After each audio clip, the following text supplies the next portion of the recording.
The moment Patrick Mahomes stepped inside, the energy shifted. Eyes turned, conversations lowered, and phones discreetly lifted to capture the unexpected sight. Some whispered excitedly, while others stared in disbelief.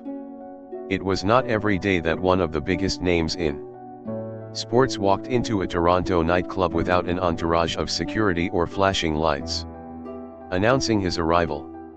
He was just there, standing near the entrance, adjusting the sleeve of his shirt, scanning the room as if trying to blend in. But blending in was impossible. A few steps behind him, his friends exchanged glances, sensing the shift in attention. One of them, a tall man with a confident demeanor, smirked and leaned in. "Looks like we just became the center of the universe." Patrick chuckled under his breath. "Let us just get a table and enjoy the night." They moved toward the bar, but something felt off.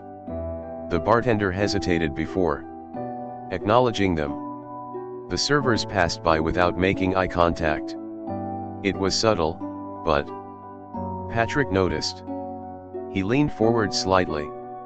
"Hey, can we get a table?" His voice was casual. Respectful. The bartender, a younger man with a tense expression, hesitated before nodding. "Let me check with the manager." He walked off quickly, leaving an odd silence in his wake. A few minutes passed. Patrick turned his head slightly, catching a glance from a man seated in the VIP section. He was older, well-dressed, and had the kind of presence that commanded attention. His fingers tapped lightly against his glass as he observed the scene unfold. There was something in his expression: disinterest, amusement, or maybe something else. Patrick was not sure. The bartender returned, avoiding direct eye contact. "I am really sorry, but we are at full capacity." Patrick raised an eyebrow. He glanced around. People were still walking in. There were open tables near the back. His friend scoffed. "That is strange. Look at all the empty seats." The bartender shifted uncomfortably. "There is a private event tonight. We have to keep those open." His words were rehearsed, mechanical. Patrick studied him for a moment before exhaling. He had been in situations like this before, where rejection came wrapped in vague excuses. His friend opened his mouth to argue, but Patrick placed a hand on his shoulder. "It is fine." His voice was calm, but his eyes were sharp. The conversation around them grew quieter. People were noticing. Someone nearby muttered, "Did they just turn him away?" Another whispered, "That does not make sense." Phones were out, recording. The man in the VIP section smirked slightly, lifting his drink before taking a slow sip. Patrick saw it. He understood. And for a brief moment, he considered walking away. But then, just as he turned, an older bartender discreetly slid a folded napkin onto the bar. A flicker of hesitation crossed his face before he picked it up. One glance at the note, and his expression changed. People's whispers grew louder as Patrick Mahomes moved further into the club. A few excited voices called out his name, but he barely acknowledged them, keeping his head down. A server rushed toward him, her eyes wide with disbelief, nearly dropping the tray in her hand. She hesitated before speaking, her voice barely above a whisper. "Is it really you?" He gave a small nod, forcing a polite smile. A group of men sitting near the bar watched the scene unfold, exchanging looks before one of them stood up and made his way toward him. He was tall, broad-shouldered, and carried himself with an air of self-importance. Without hesitation, he clapped a heavy hand on Patrick's shoulder, squeezing it a little too hard. "Big fan, man," he said, his voice thick with amusement. But what brings you here, in our city? Patrick tensed slightly but remained calm. Just passing through, he replied simply. The man smirked, turning to his group as if to make a joke at Patrick's expense, but before he could speak, someone else approached, a young man, no older than 20, with an old football tucked under his arm. He looked nervous, shifting on his feet. Sir, I do not want to bother you, but you have no idea what you mean to me, he stammered, holding the ball tighter. You changed my life. Patrick's expression softened. He reached out, gripping the young man's shoulder. That means a lot, he said sincerely. What is your name? The kid blinked, clearly overwhelmed. Ryan, he answered breathlessly. Ryan, Patrick repeated. It is good to meet you. The tension in the room shifted. The group near the bar fell silent, watching closely. Patrick gestured toward the football. You want me to sign that? Ryan nodded eagerly, handing it over. Just as Patrick pulled out a marker from his pocket, a commotion erupted near the entrance. A bouncer, tall and intimidating, was making his way toward them with a serious expression. The energy in the club shifted again, this time carrying an unspoken warning. Something was about to happen.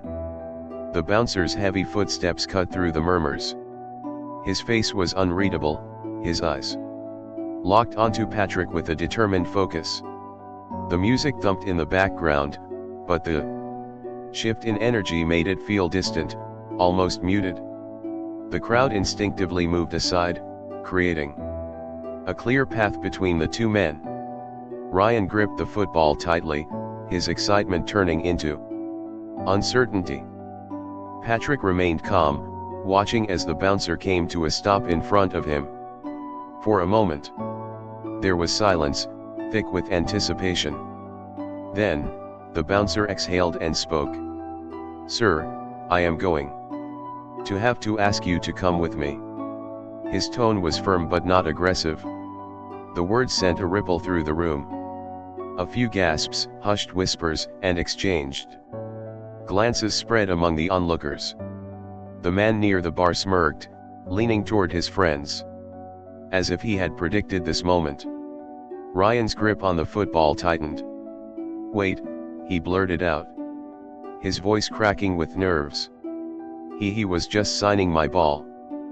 Patrick glanced at the kid, then back at the bouncer. Is there a problem? His voice was steady, composed. The bouncer's expression remained neutral, but there was something in his posture, hesitation, maybe even regret. We have a policy, he said, keeping his voice low. No special guests without management approval. Some people have concerns. Patrick did not react right away. He processed the words, the underlying message behind them. He had been in situations like this before: unwanted attention, judgment from strangers who saw him as more than just an athlete, more than just a person. He could push back, argue, make a scene. But instead, he nodded. I understand. Ryan's face fell. That is not fair, he said quickly, looking around as if someone would step in. He is not doing anything wrong. Patrick placed a reassuring hand on Ryan's shoulder. It is all right, he said softly. Sometimes, things do not go the way we expect. He turned to the bouncer. Lead the way. The club fell into a heavy silence as Patrick walked toward the exit, following the bouncer without resistance. Eyes tracked his every move, some filled with pity, others with amusement. Ryan stood frozen, gripping the football as if letting go of it would make the moment disappear. The night had taken a turn no one expected, but something about the way Patrick carried himself made it clear this was not the end of the story.